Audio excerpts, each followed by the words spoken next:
When you're shopping around for a new microphone for your podcast, you're going to find a variety of opinions about which one is the best for you. You'll have some people telling you that you really need to get a USB microphone like the Blue Yeti, while others say, if you really want to be serious about it, you should get an XLR microphone like the Rode PodMic. So which one is actually the best option for you? Well, in this episode, we're going to break down the difference between USB microphones and XLR microphones and help you decide which one is going to be the best decision for your podcast setup.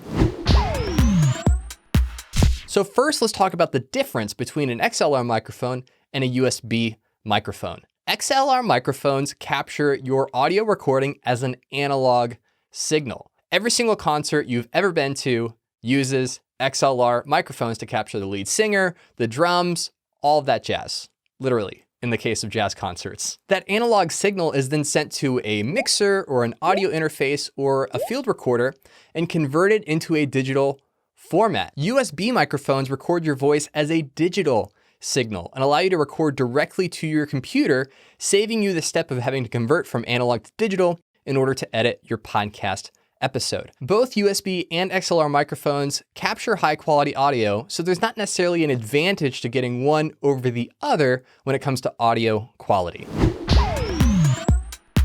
The biggest benefit to using a USB microphone is that you can plug it directly into your computer. You don't need some kind of interface or mixer in between your microphone and your editing software in order to start working on your podcast episodes. And so that's why microphones like the Blue Yeti are widely recommended. We aren't necessarily huge fans of the Blue Yeti because it picks up a lot of background noise. We think there are some other better options for USB microphones, which we're going to talk about later in this episode. But that is one of the big pluses. That's one of the big pros of using a USB microphone is you can plug it straight into your computer and start recording. And that's why we think USB microphones can be a great solution for solo podcasters. And if you're recording a podcast remotely and you have multiple co-hosts or guests in different locations, and you're using remote recording software like Zoom, Squadcast, or Riverside. Okay, so why can't you use multiple USB microphones in the same place? Computers have a hard time recognizing more than one USB microphone at the same time. There are some hacks and some workarounds, but they're not very reliable and they will leave you wanting more. So if you're a solo podcaster or do all of your interviews remotely, a USB microphone could be a great solution for you. Now, the greatest strength that XLR microphones have over USB microphones is that there are more options, especially once you get into a higher price point.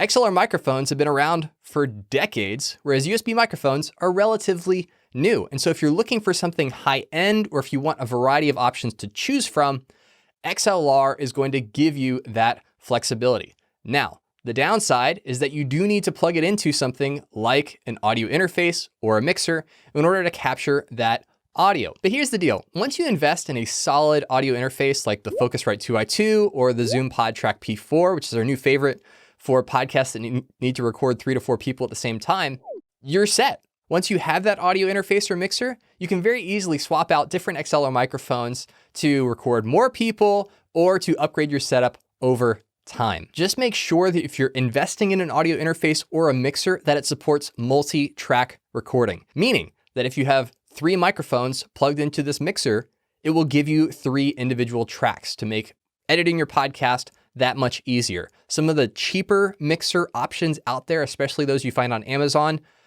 don't necessarily support multi-track editing, which can be a real downer when you buy it, start using it, and then realize everything's mixed down to a stereo track.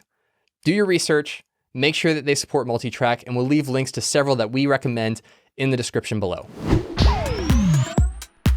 Now, if you want the best of both worlds, getting the flexibility and the ease of use of the USB microphone and the scalability and the upgradability of the XLR microphone, we recommend the Samson Q2U. This is actually the microphone that we recommend the most to new podcasters. The reason is that it has USB and XLR microphone outputs, so you can easily plug it directly into your computer if you're just recording something yourself, or you can pair it with an audio interface or a mixer to record multiple people. And it comes in at less than $100. So it's a really great deal. You get exceptional audio quality at the price point, and it's something that you won't find yourself needing to upgrade from for quite a while.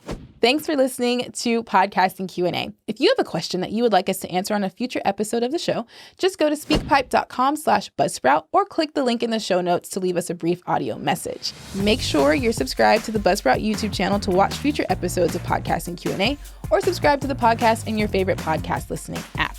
That's it for today. Thanks for listening, and as always, keep podcasting.